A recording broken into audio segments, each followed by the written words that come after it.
এই ভিডিওতে আমরা বলবো যে একটা মাইক্রোসার্ভিস সিস্টেম আসলে কি কি জিনিস কন্টেইন করে, characteristics of a microservice system. Okay, so microservices, also known as microservice architecture, is an architectural guide. So abar boltechi, it is just architectural guide, design guide. It's not like that আমি যেভাবে বললাম এটাই একমাত্র microservice system, পৃথিবীতে অন্য কোনো রকমের microservice system হতে পারবে না। It's not like that. আমরা আমাদের প্রয়োজন মতো আমাদের কম্পোনেন্ট এখানে অ্যাড বা সাবট্র্যাক্ট আমাদের মতো কাস্টমাইজ করতেই পারবো, because it's an architectural style guide. So যদি কখন ইন্টারভিউতে আপনাদেরকে বলে যে বলেন তো এইটাই একমাত্র মাইক্রোসার্ভিস সিস্টেম কিনা, the answer is no. Depending on the project, depending on the architect, depending on the timeline, depending on the technology stack, আমাদের এই আর্কিটেকচারাল স্টাইলটা চেঞ্জ হতেই পারে, রাইট? সো বাট কীভাবে আমরা এটাকে ডিজাইন করব? সো একটা সিস্টেম হইতে হবে highly maintainable and testable.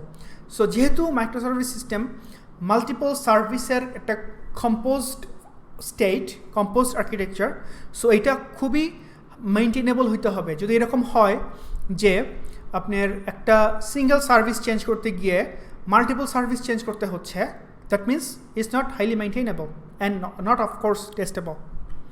Loosely coupled যেটা মাত্র বললাম, সাপোজ আমরা এক্সাম্পল দিই, সাপোজ কাস্টমার কোনো ডাটা আপনার চেঞ্জ করতে হচ্ছে। এখন কাস্টমার ডাটা চেঞ্জ করতে গিয়ে দেখা যাচ্ছে যে আপনার যে অর্ডার সার্ভিস আছে, অর্ডার সার্ভিসও চেঞ্জ করতে বাধ্য হচ্ছেন আপনি। যদি এই কামটা করতে হয়, দ্যাট মিনস এটা not loosely coupled, it is tightly coupled, which is wrong. এবং আরেকটা ক্যারেক্টারিস্টিক্স হচ্ছে ইন্ডিপেন্ডেন্টলি ডিপ্লয়েবল। সো যেটা বললাম মাত্র, যে আপনি একটা কাস্টমার সার্ভিস চেঞ্জ করছেন, কাস্টমার সার্ভিসের এপিআইগুলো চেঞ্জ করছেন, এখন আপনার দরকার এটাকে ডিপ্লয় করা। এখন ডিপ্লয় করতে গিয়ে আপনি বললেন, ভাই আমার তো প্রোডাক্ট সার্ভিস না হইলেও আমার তো অর্ডার সার্ভিস বা সেল সার্ভিস এটাও ডিপ্লয় করতে হবে, বিকজ ওইখানে আমার চেঞ্জ আছে কিছু। That means you are doing it wrong, right? So independently deployable, এটা একটা interesting characteristics of a microservice system. তারপরে একটা হচ্ছে organized around business capabilities.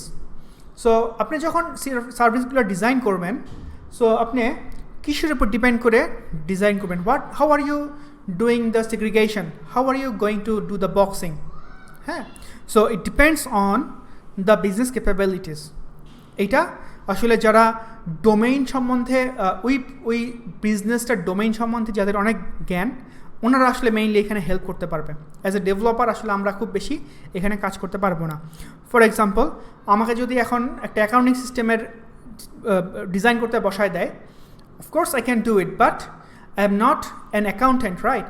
So I need help from accountant who actually is boss and expert on that domain.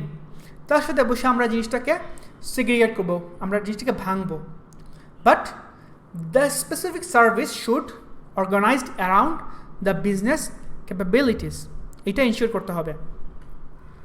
এবং একটা big system, microservice system অবশ্যই একটা big system হবে, এবং সেই সিস্টেমগুলোর যে স্পেসিফিক সার্ভিসগুলা বা ছোটো সার্ভিসগুলা, এগুলো একটা স্মল টিম সেগুলোকে ওন করবে মানে তারা এটাকে ম্যানেজ করবে। সো তারা তাদের মতো করে টেকনোলজি স্ট্যাক চুজ করবে। তারা যদি মনে করে যে না, এই সার্ভিসটা করতে গেলে বা এই বিজনেসটাকে সলভ করতে গেলে আমাদের পাইথন লাগবে এবং আমাদের ইলাস্টিক সার্চ লাগবে, ফাইন, ডু ইট।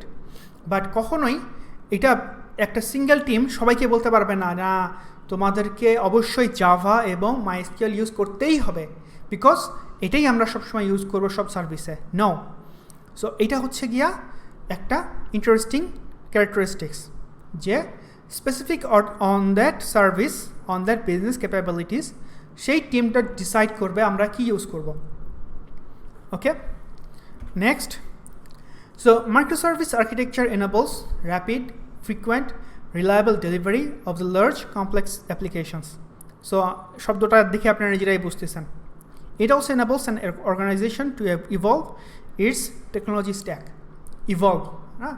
সো ধরেন আপনার সিস্টেমে এখন কোনো একটা কারণে আপনি অ্যাজুর ফাংশন ইউজ করতে হচ্ছে, এবং কথার কথা অ্যাজুর ফাংশন আপনি যখন লিখছিলেন 2018 সালে, তখন .NET Core 2.something ছিল।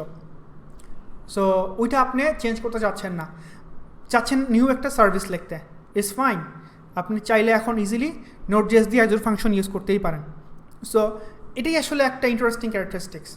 Depending on the need, organization can choose whatever technology it needs to solve that business problem. আমরা এই জিনিসটা নিয়ে ছোট্ট একটা ডিসকাশন করে আমরা শেষ করে দেব এই পার্টটা। সো এখানে দেখতে পাচ্ছেন যে মাইক্রোসফট তাদের গিটহাবে ইশপ অন কন্টেইনার্স, এটার লিঙ্ক আমি দিয়ে দিব আমাদের ডেসক্রিপশন পেজে, এই সিস্টেমটা বানাই দিছে। তো এখানে আপনারা যদি দেখেন যে ডিপেন্ডিং অন দ্য নিড তারা কিন্তু বক্স করে রাখছে, এবং প্রতিটা সার্ভিস কিন্তু তাদের মতো করে ডাটাবেস এবং এপিআই ইউজ করতেছে। ফর এক্সাম্পল এখানে আমরা দেখতে পাচ্ছি যে identity microservice, so log in, log out, registration এই কাজগুলো করে, এবং সে এসকিউএল সার্ভার ইউজ করতেছে। এছাড়াও ক্যাটালগ মাইক্রোসার্ভিস, এসকিউএল সার্ভার, এবং ধরেন বাস্কেট মাইক্রোসার্ভিস সে ইউজ করতেছে রেডিস, এবং মার্কেটিং মাইক্রোসার্ভিস ইউজ করতেছে Mongo. So depending on our need এক একটা টিম এক এক রকম এসকিউএল, এক এক রকম ডাটাবেস এবং অ্যাপ স্ট্যাক ইউজ করতেই পারে, ডিপেন্ডস। এগুলো নিয়ে আমরা পরে কথা বলবো, এটা নিয়ে পরে আমরা আবার রিভিউ করব। বাট এটা একটা sample reference architecture of an microservice system. So এই তো, থ্যাংক ইউ ফর ওয়াচিং, আসসালামু আলাইকুম।